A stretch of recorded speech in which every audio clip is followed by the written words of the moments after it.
إن الله وملائكته يصلون على النبي يا أيها الذين آمنوا صلوا عليه وسلموا تسليما.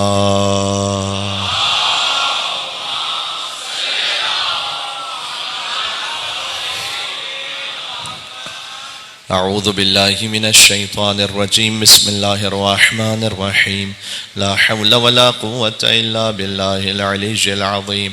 حسبنا الله ونعم الوكيل، نعم المولى ونعم النصير، وبه نستعين، وهو خير ناصر ومعين. والصلاة والسلام على أشرف الأنبياء والمرسلين، حبيب إله العالمين، سيدنا ونبينا وشفيع ذنوبنا وطبيب نفوسنا ومولانا بالقاسم محمد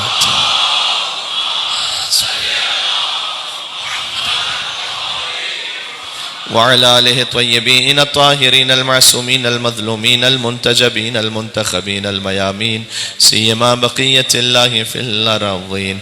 اللهم صل وسلم وزد وبارك على صاحب الدعوة النبوية والسولة الحيدرية والعصمة الفاطمية والحلم الحسنية والشجاعة الحسينية والعبادة السجادية والمآثر الباقرية والآثار الجعفرية والعلوم الكاظمية والحجج الرضوية والجود التقوية والنقاوة النقوية والهيبة العسكرية والغيبة الإلهية. صلوات بر محمد وآل محمد.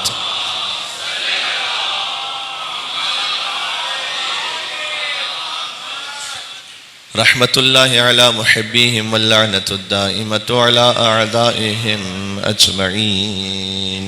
سید محمد سالار عباس رضوی کے لیے دعائے صحت کی گزارش کی گئی ہے. تمام مریضوں کی شفا یابی کی نیت سے بآواز بلند نعرہ صلوات.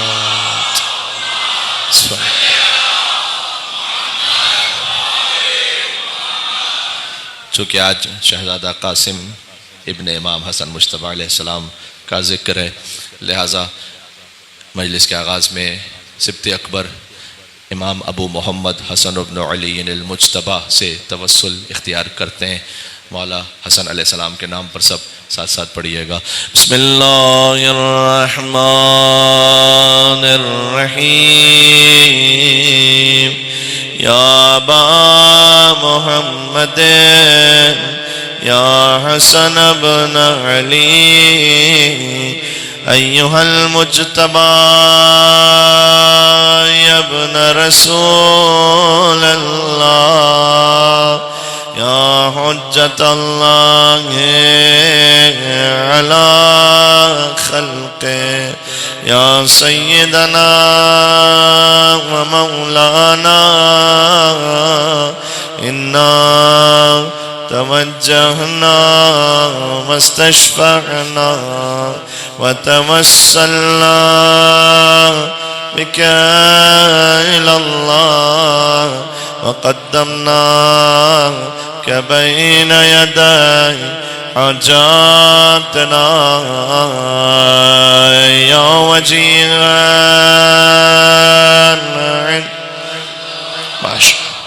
اشفع لنا یا وجیہا نام امام حسن پر اشفع لنا. ایک مرتبہ اور جنت البقیع کی تعمیر کے لیے یا وجیہا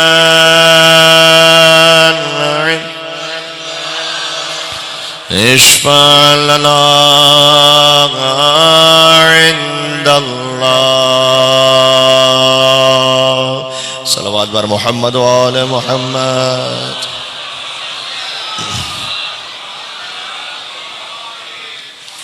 اما بعد فقد قال اللہ الحکیم. بسم اللہ الرحمن الرحیم. یقول الذین کفروا لست مرسلا قل کفا باللہ شہیدا بینی و بینکم ومن عنده علم الکتاب. نعرہ صلوات.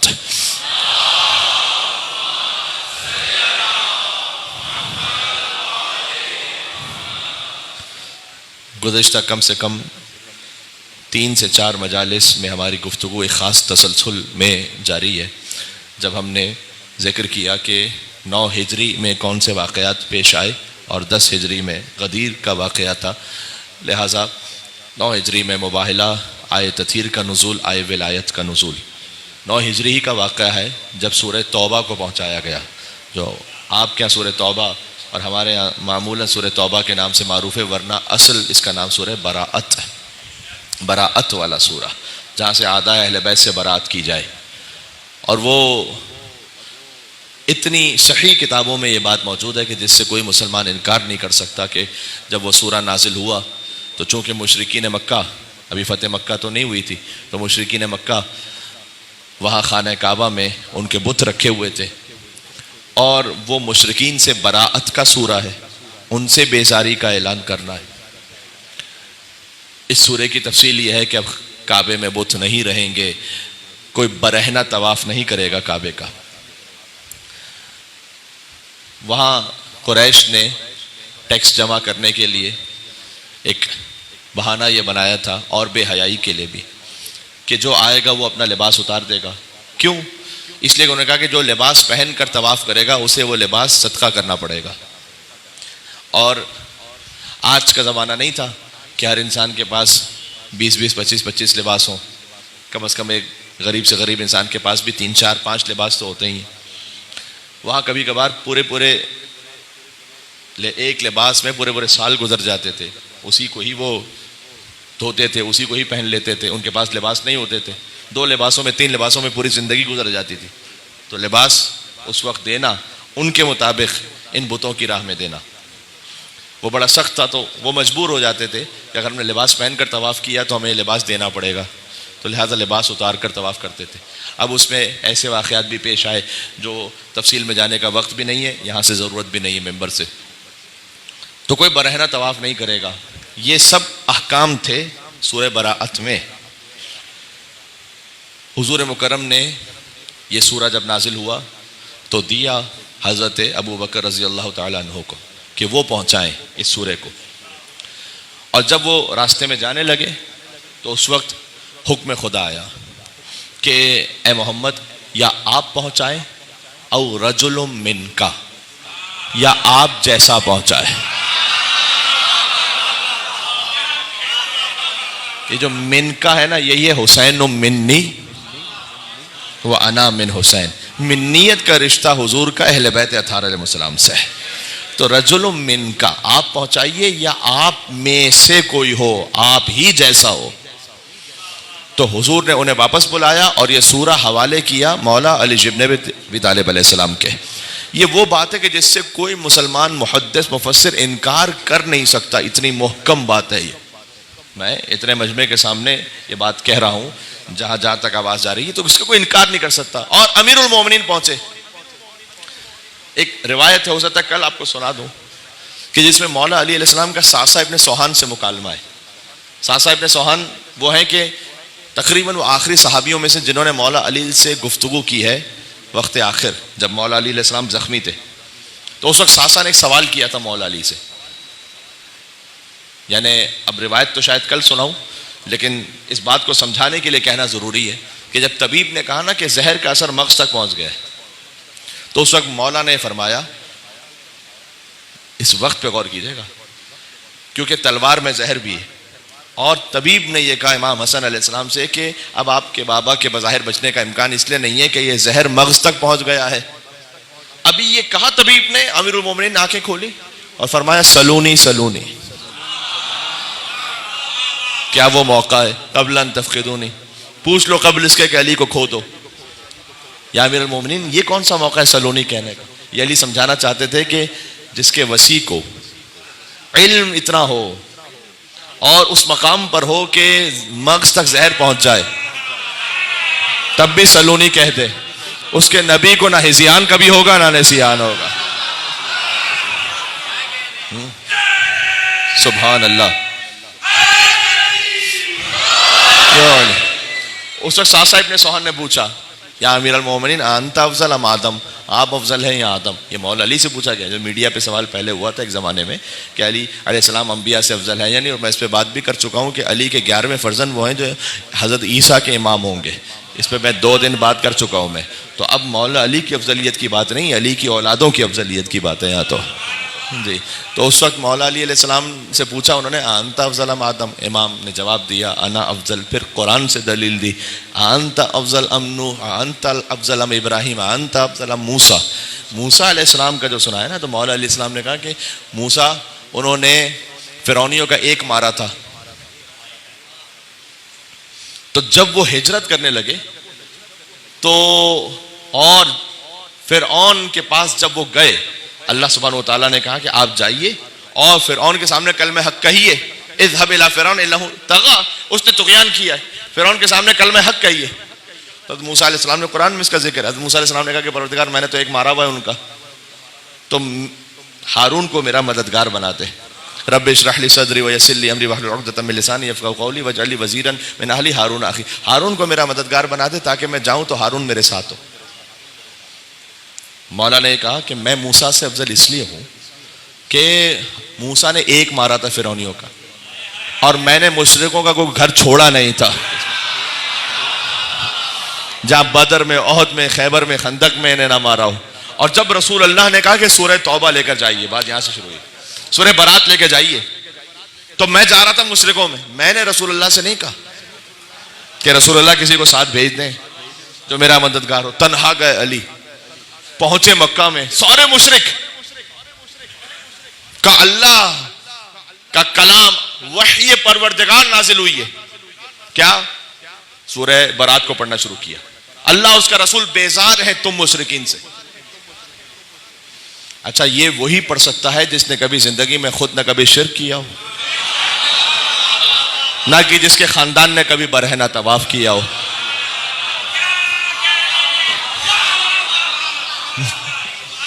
یہ وہی کہہ سکتا ہے اور وہی سورہ وہ سنا سکتا ہے۔ یہ بھی سورہ امیر المومنین نے سنایا، اس پر میر انیس رحمۃ اللہ علیہ نے پوری ایک نظم کہی ہے، پوری منقبت کہی ہے، یا پورا مرثیہ کہا کہ جس مرثیے میں وہ اشعار کہیں، تو اس میں ایک ایک نبی کے، حضرت آدم کے لیے، حضرت نوح علیہ السلام، حضرت ابراہیم، حضرت موسیٰ، تو مولا علی علیہ السلام جو کہہ رہے ہیں نا کہ میں نے جا کر وہاں تنہا اس کو پہنچایا، تو امیر انیس رحمۃ اللہ انہوں نے بیت لکھی ہے، کل ہو سکتا ہے کہ میں آپ کو تمام اشعار سناؤں، لیکن وہ بیت انہوں نے لکھی ہے کہ سورہ پڑھا براءت کا اس عز و شان سے، علی کہہ رہے ہیں سورہ میں نے جو پڑھا ہے، سورہ پڑھا براءت کا اس عز و شان سے کہ آتی تھی مرحبا کی صدا آسمان سے۔ اللہ ہو یہ بھی 9 ہجری کا واقعہ ہے، تو یہ سب ہوتا رہا 9 ہجری میں، اور اس کے بعد 10 ہجری حضور مکرم صلی اللہ علیہ وسلم نے حج کا ارادہ فرمایا۔ یہ مدینہ ہجرت کے بعد حضور کا آخری حج ہے، کئی مورخین یہ کہتے ہیں کہ در حقیقت پہلا اور آخری حج ہے، اور حضور مکرم چاہتے تھے کہ کسی طریقے سے یہاں پر مجمع سب سے زیادہ ہو، آخری حج تھا، تمام صحابہ کرام چاہتے تھے کہ ہم رسول اللہ کے ساتھ حج کریں، حضور کے ساتھ وہ حج پر پہنچے، حج پورا کیا۔ بعض لوگ سوال کرتے ہیں کہ حج پہ یہ اناؤنسمنٹ کیوں نہیں کیا گیا، اگر غدیر کا اناؤنسمنٹ اتنا امپورٹنٹ ہے، تو اس لیے کہ حج پر اگر اعلان ہو رہا ہوتا تو کوئی کہتا کہ میں صفا مروہ پہ صحیح کر رہا تھا، کوئی کہتا میں طواف کر رہا تھا، کوئی کہہ رہا تھا میں کہاں تھا، کوئی کہتا میں کہاں تھا۔ یہ حضور مکرم نے چوائس دی ہی نہیں، ایسی جگہ پر اعلان کرو کہ جہاں کوئی اور کام ہی نہ ہو سوائے اس کام کے، اور 3 دن تک قافلے کو روک کر رکھا۔ حضور نے پورا ایک خطبہ، طویل خطبہ ارشاد فرمایا۔ میں نے ایک دفعہ اس خطبے کو اس طرح سے دیکھا تھا، جوانوں کے لیے میں کہہ رہا ہوں، آپ مائکروسافٹ ورڈز یوز کرتے ہیں نا، تو مائکروسافٹ ورڈ پر حضور کے خطبے کا جو ٹرانسلیشن ہے یا پورا وہ عربک ہے، اس کو 14 کے فونٹس میں آپ کاپی پیسٹ کیجئے تو تقریباً 15 پیج بنیں گے، اتنا بڑا خطبہ ہے، طویل خطبہ، طویل ترین خطبہ۔ ارشاد فرمایا گرمی بہت زیادہ تھی، فضائل علی اس سے بھی زیادہ تھے، تو اس وقت حضور مکرم نے، اب اس کی خطبے کی بائفریکیشن اگر میں سناؤں آپ کو، 110 فقرے ارشاد فرمائے حضور مکرم نے اللہ کی حمد و ثنا پر۔ اب 110 کا عدد جسے نہیں معلوم اسے اس مجلس میں بیٹھنا ہی نہیں چاہیے۔ ہائے ہائے کیا شان ہے۔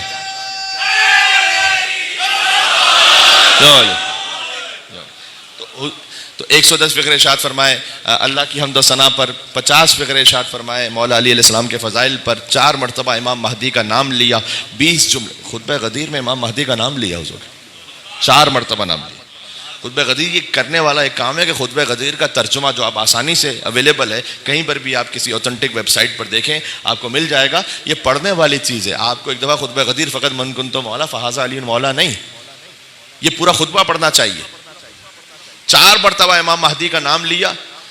چلے ایک سناتا ہوں. النور من اللہ مسلوک فی، کیا تعبیر ہے یہ غدیر سے سنا رہا ہوں. نور اللہ کی جانب سے مجھ میں تیر رہا ہے. مسلوک فی، نور مجھ میں ہے نہیں، گردش کر رہا ہے. مسلوک فی ثم من بعدی علی ابن ابی طالب، اس کے بعد یہ نور ہے علی میں. ثم من النسل من نسلہ الی القائم المہدی، یہ خطبہ ہے. اس کے بعد یہ نور علی سے جاری رہے گا علی کی نسل میں قائم المہدی تک. یہ حضور خطبہ غدیر میں کہہ رہے ہیں. مل کے صلوات بھیجیں نام امام زمانہ عجل اللہ تعالی فرجہ الشریف پر. اللہم صلی علی. ایک پورا موضوع ہے غدیر اور امام مہدی. اس بندے فقیر کو سعادت حاصل ہوئی ہے کہ میں نے کچھ تقریریں اس پر کی ہیں. غدیر اور امام مہدی. ہاں 20 فقرے حضور مکرم نے امام مہدی کی حکومت کے بارے میں کہے کہ جب امام مہدی کی حکومت ہوگی تو کیا ہوگا. غدیر میں حضور کہہ رہے ہیں من کنت مولا فہاز علی مولا یا من کنت مولا فعلی مولا. دونوں طرح سے روایت ہے. یہ بھی 1 مرتبہ نہیں 4 مرتبہ کا. اسی خاطر ہے کہ کسی ملنگ بھائی سے پوچھ لیا کسی نے کہ بھائی آپ کے 4 خلفاء کون سے ہیں؟ اس نے کہا علی علی علی علی.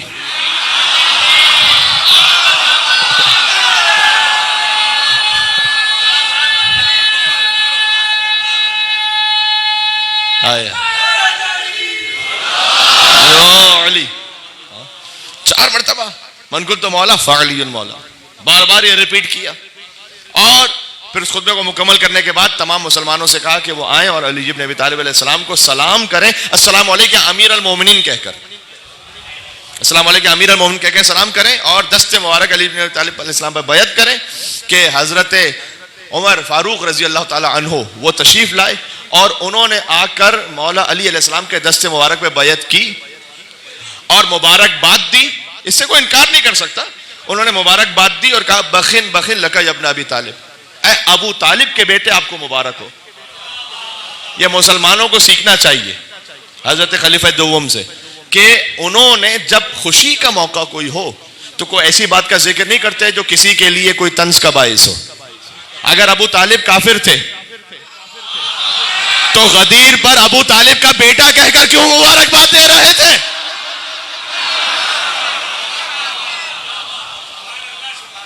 تو انہوں نے مبارکباد دی مولا علی علیہ السلام کو یہ کہتے ہوئے.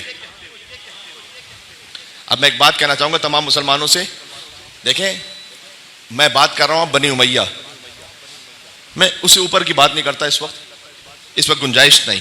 میں بات کر رہا ہوں بنی امیہ. کتنے ہی مولوی اس وقت پیدا ہوگا جو آ کر حاکم شام کو بنی امیہ کو مولا علی کے مقابل پر لانے کی کوشش کریں. زمانہ آ گیا ایسا یا نہیں؟ میں کہتا ہوں تمام اپنے سنی بھائیوں سے آپ کو مذمت کرنی چاہیے ان مولویوں کی کہ بھائی حاکم شام کے برابر. آپ کے سلسلے میں 4تھے خلیفہ ہیں مولا علی. ایک ہی تو علیہ السلام ہے آپ کے پاس.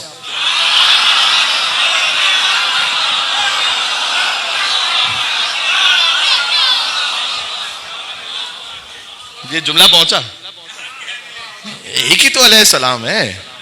اس ایک علیہ السلام کی تو قدر کیجیے، اس ایک علیہ السلام کی تو عزت کیجیے.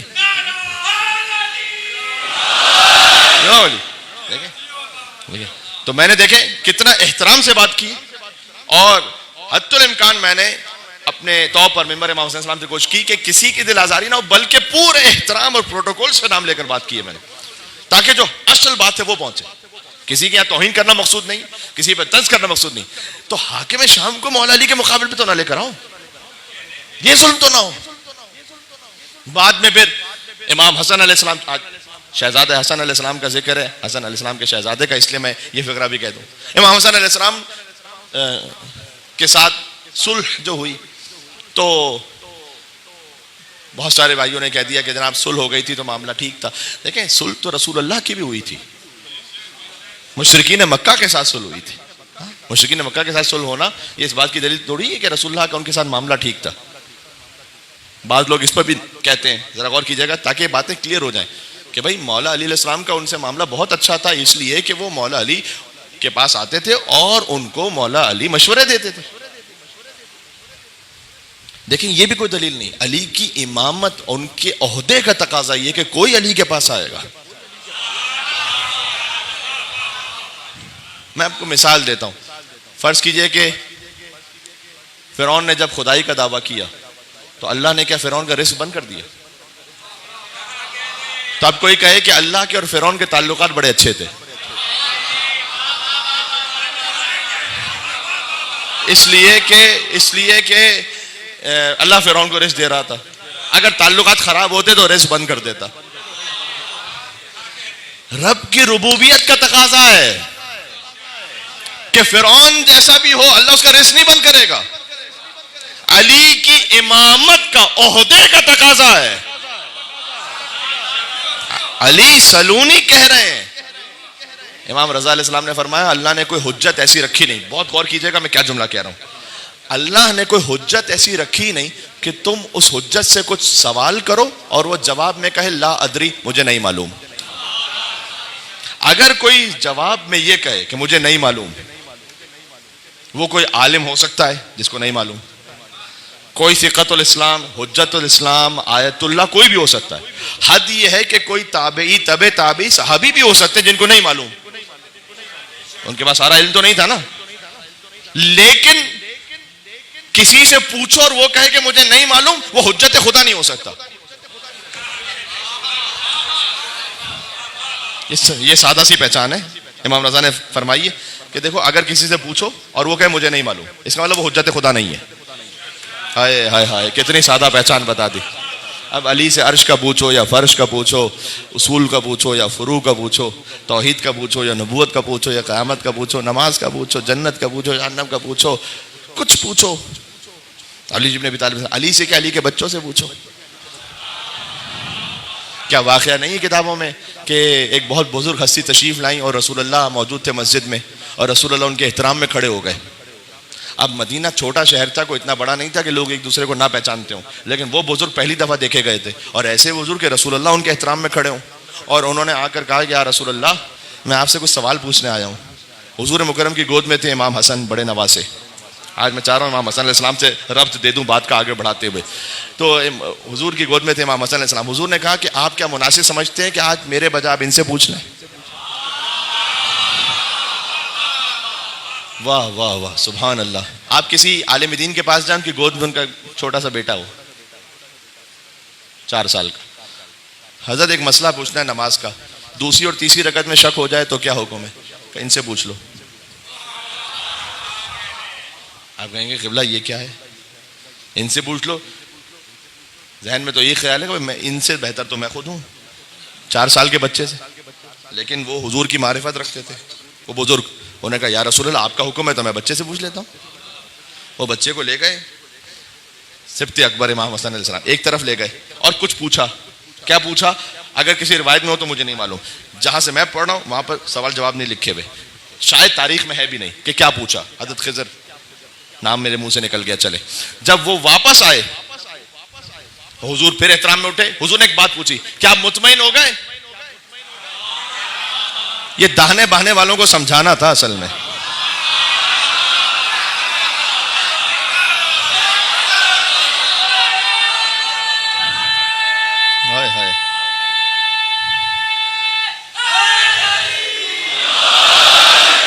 کیا آپ مطمئن ہو گئے؟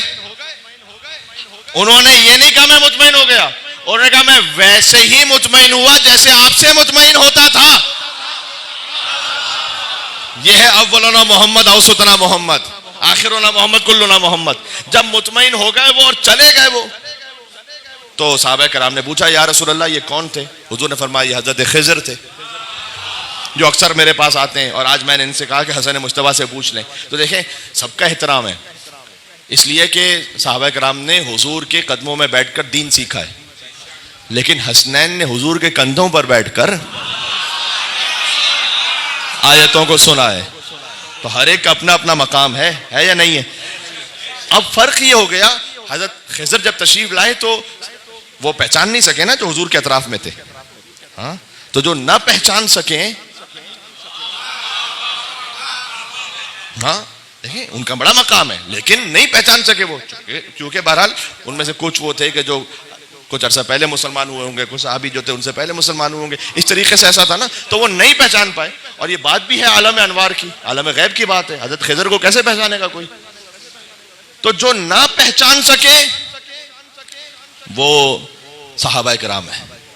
خضر کو نہ پہچان سکے، لیکن جو پڑھا دے وہ آل محمد ہے. جو پڑھا دے، خضر کو پڑھا دے، یہ امام حسن علیہ السلام. امام حسن علیہ السلام واقعی مظلوم شخصیت ہے، اس لیے کہ امام حسن علیہ السلام جو جمل میں امام کی شجاعت ہے. ہاں تاریخ میں لکھا ہوا ہے کہ عباس شاگرد حسن ابن علی تھے. اللہ اکبر. ہاں عباس، ہاں ایسے شجاع، خدا کی قسم. امام حسن علیہ السلام، اور جو امام کی گفتار کی کاٹ ہے. ایک بار ہیں کسی وجہ سے حجت تمام کرنے کے لیے حاکم شام کے یہاں پر امام حسن علیہ السلام، اس نے اپنا اظہار کرنا چاہا، آپ کو پتا ہے واقعہ. تو وہ تحفے تحائف دے رہا تھا اور امام حسن علیہ السلام کو بھی بلا کر آخر میں کچھ دینا چاہا. اب حق تو ہے ہی امام کا، وہ تو ہے امام کا حق، وہ کیا دے گا، کسی کی کیا اوقات ہے. تو امام حسن علیہ السلام جب تشریف لائے تو پہلے سے منصوبہ یہ تھا کہ ہم یہ کریں گے، اور کیجیے گا کہ ہم یہ کہتے ہیں، دیکھیں جس کو جہاں جگہ مل رہی ہے وہ بیٹھ جائے. اب کہ ہم یہ کریں گے کہ جب حسن آئے گا نا تو تم اپنے باپ داداؤں کے فضائل کہنا، تم اپنے باپ داداؤں کے کہنا. اس کا باپ تو خاک پہ بیٹھتا تھا. یہ جو تراب ہم کہتے ہیں نا، ابو تراب، یہ طنز میں کہتے تھے وہ مولا علی کو کہ خاک پہ بیٹھنے والا، اور مولا علی نے اس پہ ہمیشہ فخر کیا. تو کہا یہ اس کا باپ خاک میں بیٹھنے والا، یہ کیا کہے گا، دربار بھی میرا ہے. تو امام حسن علیہ السلام تشریف لائے تو ان میں سے ایک نے اپنے باپ دادا کے بارے میں کہنا شروع کیا، اور کہنا شروع کیا، تفصیل ہے اس کی. اس کے بعد امام حسن علیہ السلام سبحان اللہ نے کہا کہ آپ کچھ نہیں کہیں گے. امام نے کہا کہ حمد اس خدا کی کہ لو کنت علی ھذا المقام حولا فحولا فاذکر ما آتانی اللہ من الفضل لم احصہ.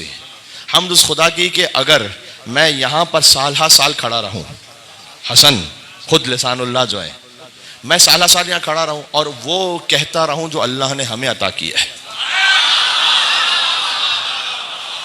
لم احصہ، تو میں کہتا رہوں گا، وہ شمار ختم نہیں ہوگا، گنتی بھی ختم نہیں ہوگی. پھر فرمایا نحن زین الجنان، سننے کی بات تو اب آ رہی ہے، نحن زین الجنان و حجج الرحمن و امناء الرحمن. تم جنت میں چلے جاؤ تو بڑی بات ہے، اور جنت کی زینتیں تو ہم ہیں. جنت کی زینت، جب جنت کو اللہ نے خلق کیا نا تو جنت نے ایک شکوہ کیا تھا اللہ سے کہ پروردگار زیادہ تر جو دنیا کے کمزور ضعیف لوگ ہوں گے وہ مجھ میں آئیں گے، اور زیادہ تر بڑے بڑے لوگ، وہ جو میری ہمسائی ہے جنت کی ہمسائی، تو بڑے بڑے لوگ، بڑے بڑے پولیٹیشنز، بڑے بڑے بیوروکریٹس، پتہ نہیں کون کون کہاں ہوگا، اللہ جانتا ہے. سارے تو نہیں، لیکن ہو سکتا ہے بڑے بڑے مولوی کچھ حضرات. بھائی ولایت علی کے بغیر جو ہے وہ جہنم میں جائیں گے. تو جنت نے شکوہ کیا کہ مجھ میں زیادہ تر قد اسکنتنی من الضعفاء والفقراء، دنیا میں زیادہ تر جو مسکین فقیر لوگ ہوں گے وہ آئیں گے مجھ میں. تو اللہ تعالیٰ نے کہا کہ لقد سبحان اللہ زینتک بالحسن والحسین، میں نے تجھے حسن اور حسین سے زینت عطا کی ہے. اب مطمئن ہے، فماست الجنہ کما تمیس العروس، تو جنت اپنے حسن پر ایسے اترانے لگی جیسے دلہن اپنے حسن پہ ناز کرتی ہے. تو امام حسن نے کہا نحن زین الحسن علیہ السلام نحن زین الجنان، حسن وہ ہیں جو حسین کے بھی امام ہیں، ذرا یاد رکھیے گا. ہاں یہ مجلس میں آپ جو بیٹھے ہوئے امام حسین علیہ السلام کی، حسن حسین کے بھی امام ہیں. حسن کو بادشاہ خاص و عام کہتے ہیں اور علی کا نائب و قائم مقام کہتے ہیں، اور دلیل ایک ہی کافی ہے ان کی عظمت میں کہ انہیں حسین بھی اپنا امام کہتے ہیں. امام حسین علیہ السلام کا تو الگ سے نام ہی نہیں رکھا گیا، میں کس کس تفصیل میں جاؤں. امام حسین علیہ السلام، حسین پتہ کس کو کہتے ہیں؟ حسین اس میں مصغر ہے، بیٹا بیٹھ جاؤ، چلو ٹھیک ہے، صفا مروہ بنا دی ہے بچوں نے. تو حسین پتہ کس کو کہتے ہیں؟ حسین اس میں مصغر ہے. حسین یعنی چھوٹا حسن، ضائع ہو گئی بات. حسن کو چھوٹا کر دیں تو حسین بنتا ہے، حسین کو بڑا کر دیں تو حسن بنتا ہے. اللہ اکبر. یعنی امام حسین کا الگ سے نام نہیں رکھا گیا. امام حسین السلام کی جو ولادت ہوئی کہا کہ یہ چھوٹا حسن ہے. ابھی لوگ کہتے ہیں کہ حسن نے سلو کی, حسین نے جنگ کی. یہ ایک ہی خون ہے. حسن بھی حجت حق ہے, یہ اعتماد رہے, اور حسین چھوٹے حسن ہے, یہ بات یاد رہے. فرق حسن اور حسین میں نہیں ہے, فرق یزید اور معاویہ میں.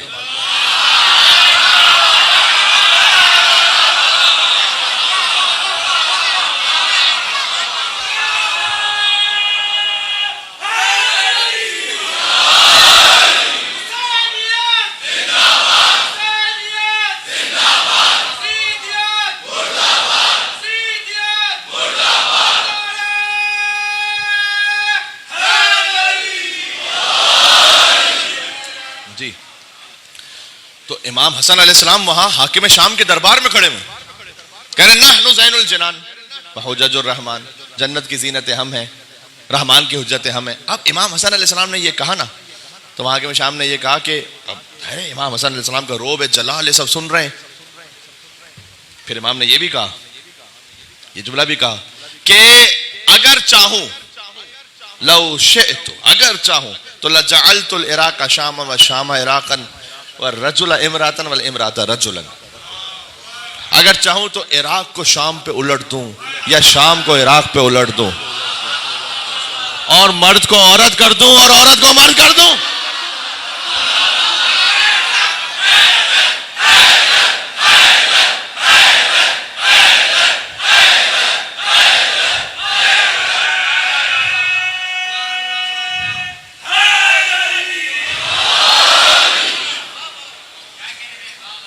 موضوع تھوڑا سا ہمارا آگے بڑھا, ہم پہنچے ہیں امام حسن علیہ السلام کے منزل پر. تو غور کیجئے گا, جیسے ہی امام نے یہ کہا عراق کو شام پہ الٹ دوں, شام کو عراق پہ الٹ دوں, مرد کو عورت, عورت کو مرد کر دوں, تو ایک شخص کھڑا ہوا.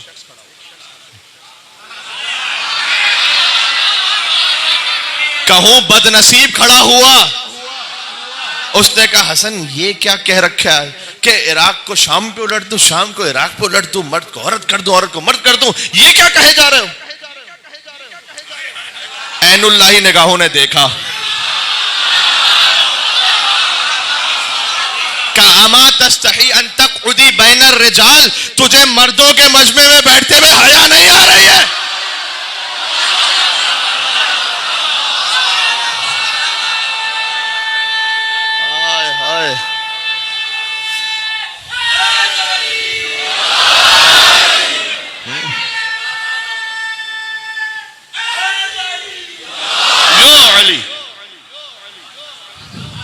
اگرچہ کہ روایت ہے, پوری روایت ہے کہ بعد میں اس نے آ کر امام حسن علیہ السلام سے معافی مانگی اور امام حسن علیہ السلام نے اسے اصل حالت میں واپس پلٹایا.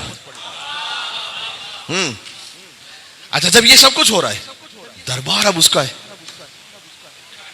فضیلت ابن علی کی ظاہر ہو رہی ہے, تو وہ پریشان, اس نے اپنے آپ کو سنبھالتے ہوئے, ارے آس پاس لوگ بیٹھے ہوئے دیکھ رہے ہیں کہ دیکھو حسن کتنا بھی کچھ بھی ہے آپ کے پاس, لیکن انا خیر من کا.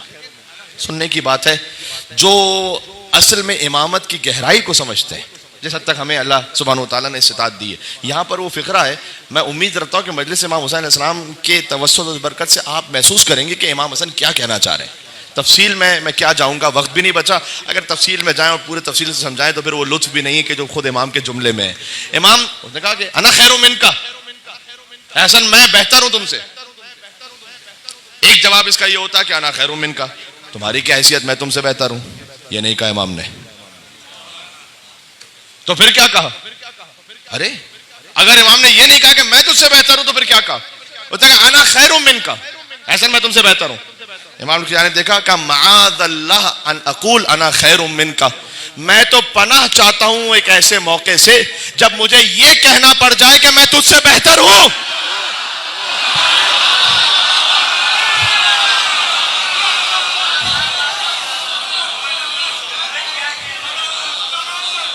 اللہ اکبر, کیا کہنے آپ کے کیا کہنے. یہ فکرہ پہنچا, مقابلہ ہو تو کسی برابر سے ہو.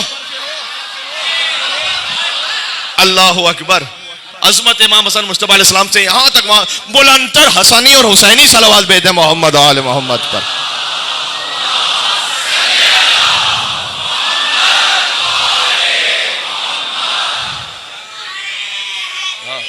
یا علی. آج یقیناً امام حسین علیہ السلام راضی ہوں گے کہ ان کے مجلس میں ان کے برادر بزرگ کا ذکر ہو گیا. ہاں امام حسین علیہ السلام نے فرمایا معاذ اللہ نقول انا خیر منک، میں تو پناہ چاہتا ہوں ایسے وقت سے کہ مجھے یہ کہنا پڑ جائے کہ میں تجھ سے بہتر ہوں. کیا تماچا ہے خدا کی قسم. ہاں کیا اعلان ہے. ہاں کہ میں تجھ سے بہتر ہوں یہ کہوں گا میں. جی امام حسن ہے مدحت حسن کے عنوان نئے نئے. جناب ریحان اعظمی صاحب کہہ کر گئے تھے یہ ہیں مدحت حسن کے عنوان نئے نئے. کہتے لاؤں کہاں سے لفظوں کے قرآن، لاؤں کہاں سے لفظوں کے قرآن نئے نئے، اور جھولا جھولاؤں پیار کروں نوکری کروں. توجہ کیجئے گا میں اختتام پر آ رہا ہوں. جھولا جھولاؤں پیار کروں نوکری کروں. بھائی ہیں قلب جبرائیل میں ارماں، جبریل کی تمنا ہے کہ خادم امام حسن علیہ السلام ہو جائے، خادم امام حسین علیہ السلام ہو جائے. اچھا میں بات کر رہا ہوں، اب چلیے گا تھوڑا سا اس سلسلے میں شجرہ طیبہ کے آغاز سے لے کر اگر میرے ساتھ ہیں آپ تو میں حاصل کلام جو اب تک کی محنت ہے وہ خلاصہ پہنچا رہا ہوں. ہے مدحت حسن کے عنوان نئے نئے، لاؤں کہاں سے لفظوں کے قرآن نئے نئے. نئے نئے آپ نے میرے ساتھ کہنا ہے. لاؤں کہاں سے لفظوں کے قرآن، جھولا جھولاؤں پیار کروں نوکری کروں. ہے مدحت حسن کے عنوان نئے نئے، لاؤں کہاں سے لفظوں کے قرآن نئے نئے. جھولا جھولاؤں پیار کروں نوکری کروں. ہے قلب جبرائیل میں ارماں، اور ان کی سمجھ میں تم ابو طالب نہ ہوگے. حسن کے دادا ان کی سمجھ میں تم ابو طالب نہ ہوگے. بھائی وہ لوگ جو ہوئے ہیں مسلمان،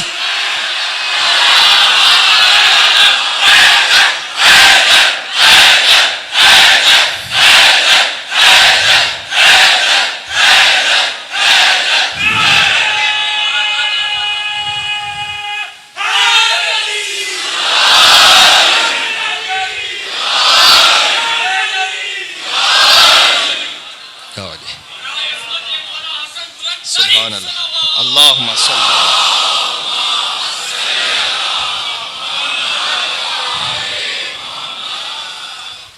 یہ ہے حسن مجتبیٰ کی فصاحت، یہ ہے ان کی بلاغت، یہ ہے ان کی شجاعت. جمل میں ان کی شجاعت ہے، کیا کہنا. ہاں حسن کیا کہوں. اب میں مباہلہ سنا رہا تھا نا آپ کو اس ترتیب میں آنے کے لیے، تو میں نے مباہلہ کا واقعہ کیا اس سے وہ نکات کے جو اہم تھے جس سے ہماری فکری نشوونما ہو سکے وہ میں نے آپ کی خدمت میں عرض کرنے کی کوشش کی. سنیے گا. جمل میں محمد حنفیہ مولا علی کے بیٹے، مولا علی کے لشکر میں بڑا شجاع نام ہے، بہت بڑا نام ہے محمد حنفیہ. محمد حنفیہ نے حملہ کیا، لیکن اتنا بڑا لشکر ہے وہاں سامنے. محمد حنفیہ جاتے ہیں، لشکر ہر طرف سے گھیر رہا ہے. آگے بڑھتے ہیں، کچھ کو پچھاڑتے ہیں، پھر پیچھے آتے ہیں، پھر آگے بڑھتے ہیں، پچھاڑتے ہیں، پیچھے آتے ہیں. ابھی قلب لشکر تک پہنچ نہیں پا رہے کہ لشکر ٹوٹ جائے. مولا علی نے خطبہ ہے مولا علی کا نہج البلاغہ میں، تزول الجبال ولا تزل. اے محمد حنفیہ پہاڑ ہٹ جائے، نہ ہٹنا اپنے مقام سے، آگے بڑھو، دشمن کی آخری صف پر نگاہ رکھنا. یہ مولا علی جنگ کے آداب سکھا رہے ہیں، تربیت کر رہے ہیں محمد حنفیہ کی. اچھا جب بہت ہو چکا، ابھی لشکر ٹوٹ نہیں رہا، جیسے میں نے کہا، مولا نے حسن مجتبیٰ کو اشارہ کیا. امام حسن علیہ السلام اپنی سواری پر سوار ہوئے. حسن کی جنگ کیا پڑھوں اب میں.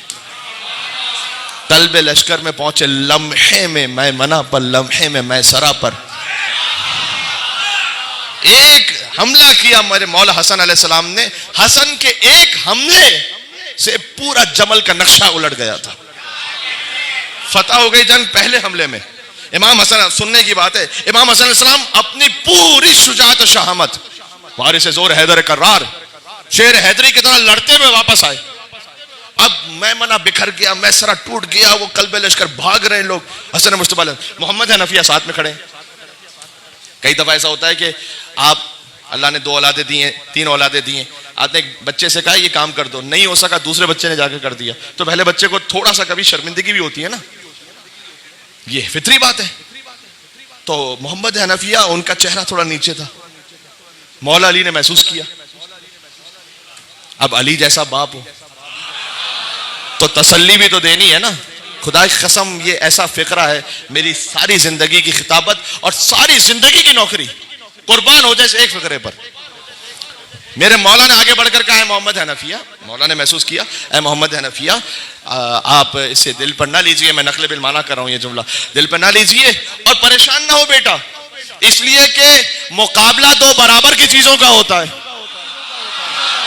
سننا مقابلہ دو برابر کی ہستیوں کا ہوتا ہے۔ بیٹا آپ کا حسن سے مقابلہ نہیں ہے، بیٹا تیرا حسن سے مقابلہ نہیں ہے، کیوں؟ اس لیے کہ تو میرا بیٹا ہے، حسن محمد مصطفیٰ کا بیٹا ہے۔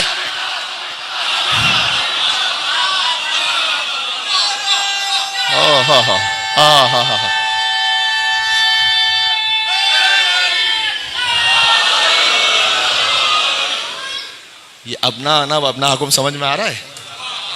حسن مصطفیٰ کا بیٹا ہے، مباہلہ میں محمد کا بیٹا بن کر گیا ہے حسن۔ ہاں دیکھیں کیا کمال ہے مولا علی علیہ السلام کا۔ اگر اپنا بچہ کوئی کام کرے تو انسان کہتا ہے کہ دیکھو یہ میرے بیٹے نے کیا ہے، میرا بیٹا ہے۔ کمال تھا حسن کا، علی کا بیٹا ہے، کہا نہیں مصطفیٰ کا بیٹا ہے۔ ہاں کیا بات ہے، محمد کا بیٹا ہے، سبحان اللہ۔ اس خاطر یہ آپ کم سمجھتے ہیں، آپ زیارت میں کیا پڑھتے ہیں مولا حسین علیہ السلام کی، السلام علیکم ابا عبداللہ، دوسرا جملہ کیا کہتے ہیں میرے ساتھ، السلام علیکم ابنا ربنا رسول اللہ۔ بنی عباس کی ساری حکومت گزر گئی اس بات پر کہ لوگ کہنا بند کریں حسن اور حسین کو یہ اپنا رسول اللہ۔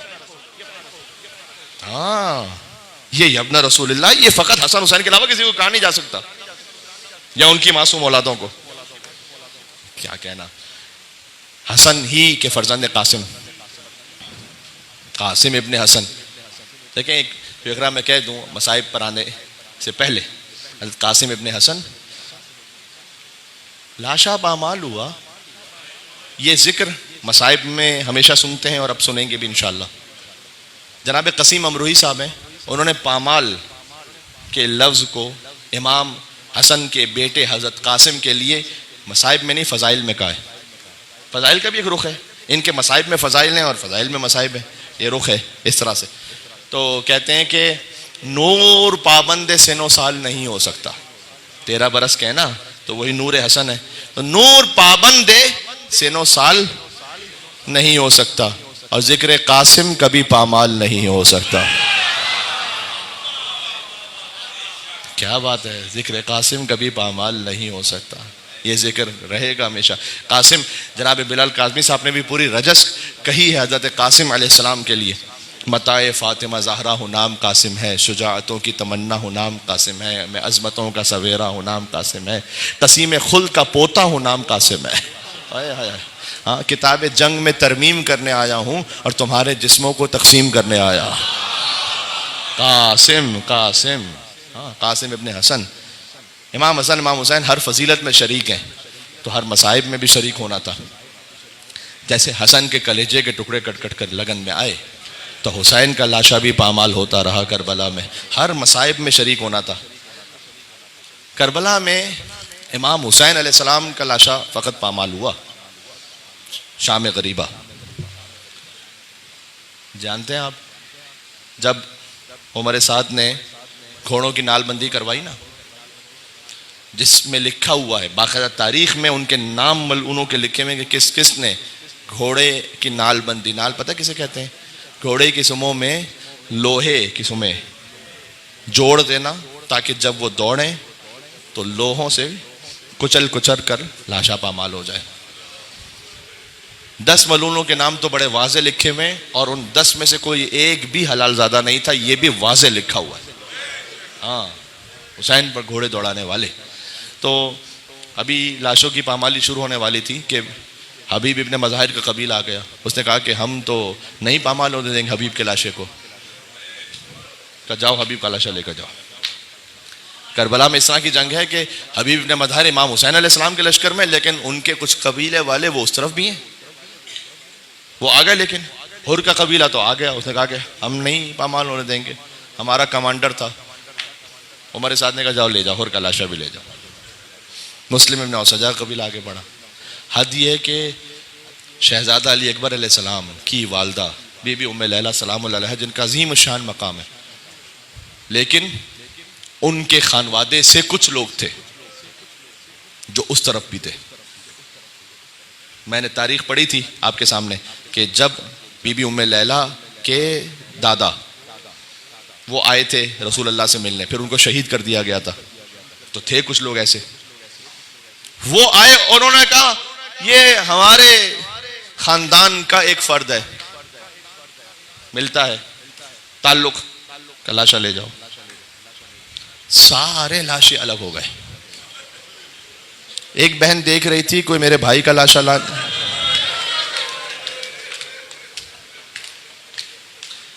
ایک لاشا رہ گیا, ایک سید کا لاشا, سید الشہداء کا لاشا. دائیں طرف کے گھوڑے بائیں طرف, بائیں طرف کے گھوڑے دائیں طرف.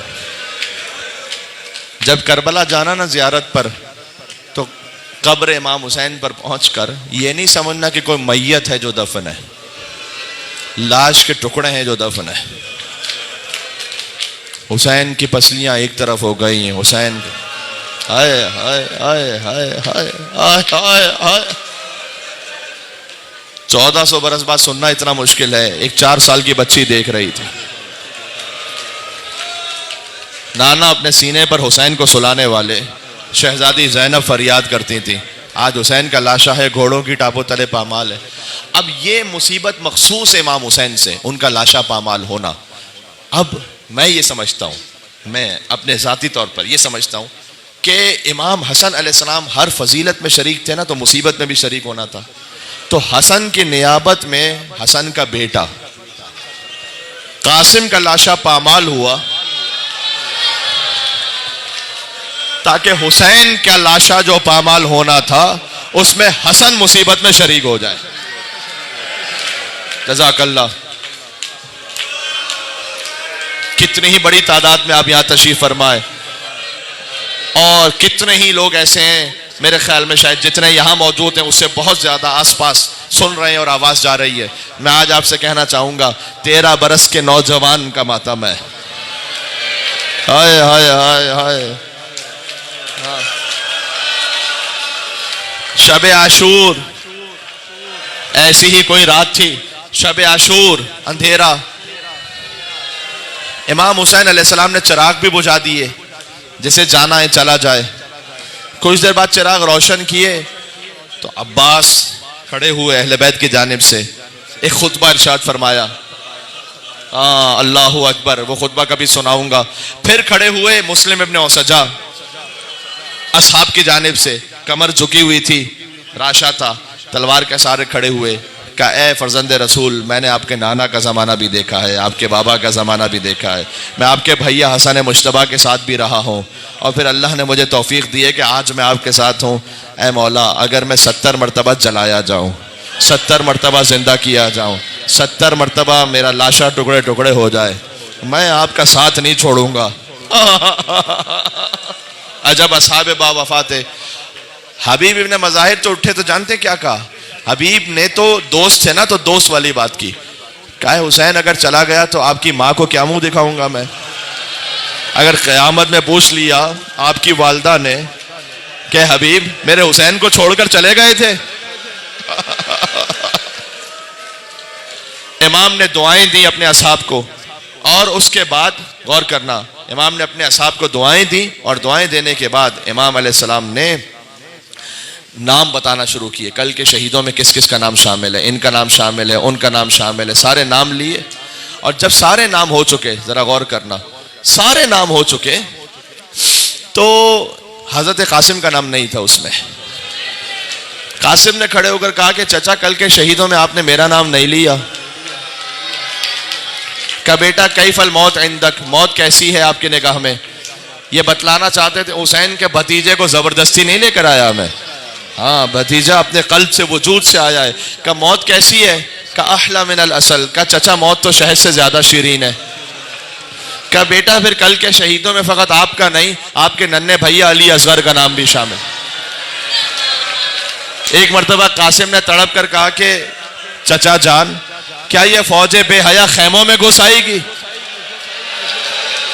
میں کہوں گا اے شہزادہ قاسم آپ سے ضبط نہیں ہو سکا, آپ نے تصور کیا کہ فوج خیموں میں آ جائے گی, نہیں, اپنے آپ کے لیے تصور کر سکے.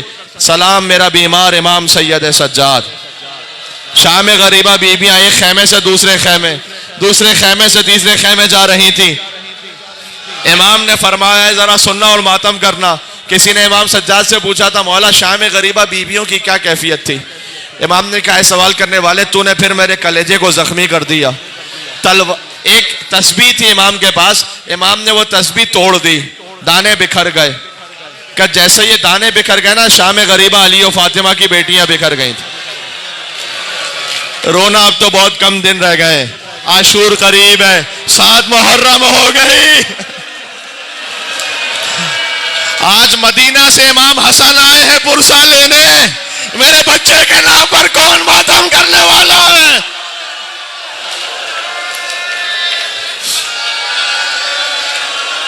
کا بیٹا میں آپ کو خود لے کر جاؤں گا، میں علی اصغر کو خود لے کر جاؤں گا. قاسم کو تسلی دی.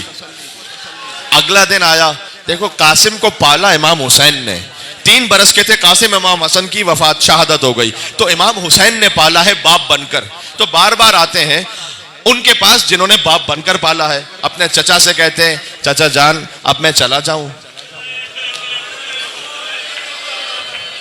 حسین بار بار کہتے ہیں اے قاسم تم میرے بھائی کے نشانی ہو، میں تمہیں دیکھتا ہوں تو مجھے حسن کی یاد آتی ہے. آ کر ماں کے پاس بیٹھ گئے. بی بی ام فروہ سلام اللہ علیہا، کبھی سناؤں گا اس بی بی کی تاریخ بھی، کتنی عظیم الشان بی بی ہے یہ. ادب سے کہتے ہیں کہ اماں جان میں بار بار چچا سے کہتا ہوں وہ مجھے اجازت نہیں دیتے. کہا بیٹا یاد ہے آپ کے بابا نے ایک تعویذ باندھا تھا. ہائے ہائے ہائے ہائے، جو مصائب سننے کے لیے آئے ہیں.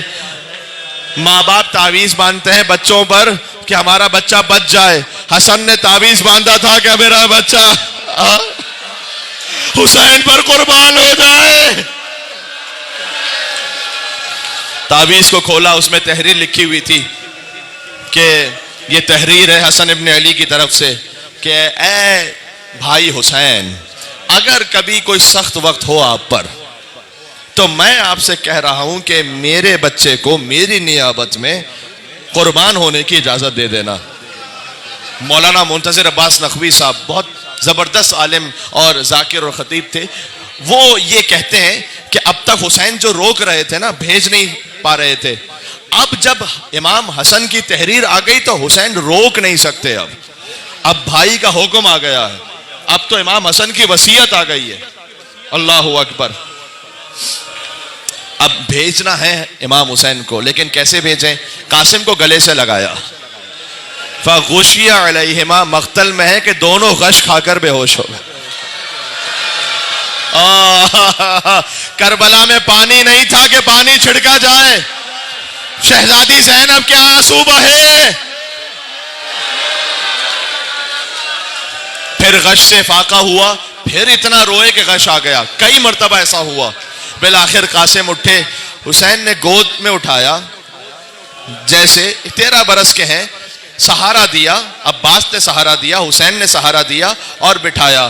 قاسم کے بدن پر کوئی زرہ پوری نہیں آتی تھی، لہذا بغیر زرہ کے گئے قاسم. اللہ اکبر. جو گریبان تھا نا سامنے، امام حسین نے وہ چاک کر دیا. کہ چچا یہ چاک کیوں کیا؟ کہ بیٹا یہ یتیموں کی نشانی ہوتی ہے، شاید اسے دیکھ کر کوئی تجھ پر رحم کھا جائے. اللہ اکبر اللہ اکبر. قاسم چلے، بے پناہ جنگ کی، بے پناہ جنگ کی. شجاعت حسنی کا وارث ہے. یہاں تک کہ ایک پہلوان کا ایک بیٹا، ازرق شامی اس کا نام ہے، وہ آیا حضرت قاسم علیہ السلام کے مقابلے پر. قاسم نے تہہ تیک کر دیا، فنار. دوسرا بیٹا آیا، تیسرا بیٹا، چوتھا، 7 بیٹے مار دیے. اب ازرق خود آیا، بہت بڑا پہلوان تھا. حسین دیکھ رہے تھے ریت کے ٹیلے سے. حسین اترے ریت کے ٹیلے سے، آئے. دیکھو میں سمجھا کر مصائب پڑھ رہا ہوں. وہ آئے، خیمہ گاہ میں آئے اور شہزادی زینب سے فرمایا کہ قاسم کے سامنے بہت بڑا پہلوان آیا ہے. قاسم، ماں کی دعا بچے کے حق میں قبول ہوتی ہے. قاسم کی والدہ سے کہنا کہ قاسم کے لیے دعا کرے. اور اب ہے یہاں رونے کا جملہ، ہائے حسین کہہ کر. اور بہن زینب، ویسے تو میں فکر نہ کرتا، لیکن وہ آیا ہے کھانا کھا کر آیا ہے، وہ پانی پی کر آیا ہے، میرا قاسم 3 دن کا بھوکا پیاسا ہے. قاسم کی ماں سے کہنا دعا کرے. بی بی نے مصلی بچھایا، کہے یعقوب کو یوسف سے ملانے والے. میرے قاسم کو فتح عطا کر. ابھی دعا ختم نہ ہوئی تھی، قاسم نے فنار کیا، واصل جہنم کر دیا ازرق شامی کو. اب عمر سعد نے کہا ایک ایک کر کے جاؤ گے یہ پورے لشکر کو مار دے گا، بنی ہاشم کا جوان ہے یہ. گھیر کر مارنا شروع کیا قاسم کو، کوئی تیر مار رہا ہے، کوئی تلوار مار رہا ہے. ایک ملعون نام بھی لکھا اس کا تاریخ میں، وہ کہتا ہے میں پشت پر آیا اور قاسم کے سر پر وار ہوا. دیکھو مقتل میں لکھا ہے قاسم کا سر 2 پارا ہو گیا تھا. ہائے ہائے ہائے ہائے. قاسم زمین پر گرے. وہ ملعون چاہتا تھا قاسم کا سر تن سے جدا کر دے. حسین نے حملہ کیا. سننا، لشکر اس قاتل کو بچانے کے لیے دوڑا. درمیان میں قاسم کا لاشا تھا. دائیں طرف کی فوجیں بائیں طرف دوڑ گئیں، بائیں طرف کی فوجیں دائیں طرف دوڑ گئیں. قاسم کا لاشا پامال ہوتا رہا. ٹکڑے ٹکڑے. رک جانا رک جانا. قاسم کا لاشا ٹکڑے